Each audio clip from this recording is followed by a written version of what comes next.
years old and upward that murmured against the Lord. They died right there in the wilderness, didn't they? What you think gonna happen to these rebels right here? They ain't going into the land, so where they going? They gonna die right there in the wilderness. He said, I'm gonna purge out from among you the rebels. Because there's gonna be some there. Talking about, oh no, the Lord ain't gonna dwell on, that ain't the Lord. All type of stuff Israel probably gonna be saying, because they the ones who mainly kicking now. Gentile, he might sit down, he might not agree with you, but he gonna sit down and try to hear it. Israel, they don't even want to hear it. So he said, I'm gonna purge out from among you the rebels. They ain't getting out of the wilderness. They're not gonna get out of the wilderness. Just like those men 20 years old and upward murmured against the Lord. They stayed in the wilderness for 40 years and their carcasses fell right there in the wilderness, didn't they? And that's what's going to happen to these people. These rebels. Read that again, 38. And I will purge out from among you the rebels, and them that transgress against me. Go ahead. I will bring them forth out of the country where they sojourn, and they shall not enter into the land of Israel. Well, if they ain't going to enter the land of Israel, then where they going then? They going to fall right there in the wilderness. Go ahead and read. And ye shall know that I am the Lord. So he's saying, you shall know that I am the Lord. Now let's go to the last scripture. Isaiah 35, and we're going to pick it up in verse 8.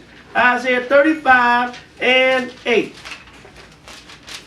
This is serious business here, ain't it? This is something that if you're a servant of God, you should know about this, shouldn't you? Because when the time of trouble comes,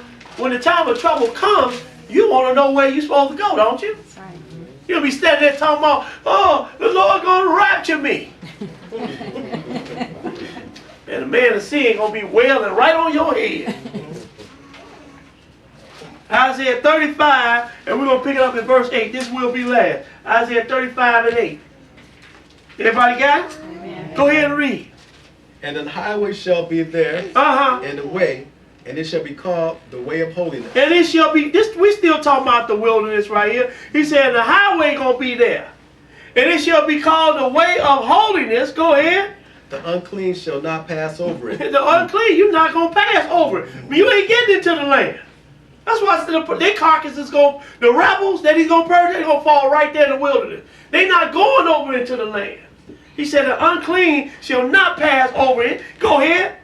But it shall be for those, the wayfaring men, though fools shall not err therein. Whoa! Because you're going to have a lot of fools there in the wilderness. Go ahead and read. No lion shall be there, nor any ravenous beast shall go up thereon. It shall not be found there. But the redeemed shall walk there. The redeemed shall walk there. The redeemed of the Lord shall walk there. Go ahead. Understand? And the ransomed of the Lord shall return. Go ahead. And come to Zion. And come to what? Come to Zion. Where's that at? Jerusalem. Finish that. And come to Zion with songs and everlasting joy upon their heads. They shall obtain joy and gladness, and sorrow and sighing shall flee away. All right, that's it. So I hope everybody learned something from this lesson. Thank you for coming. Thanks.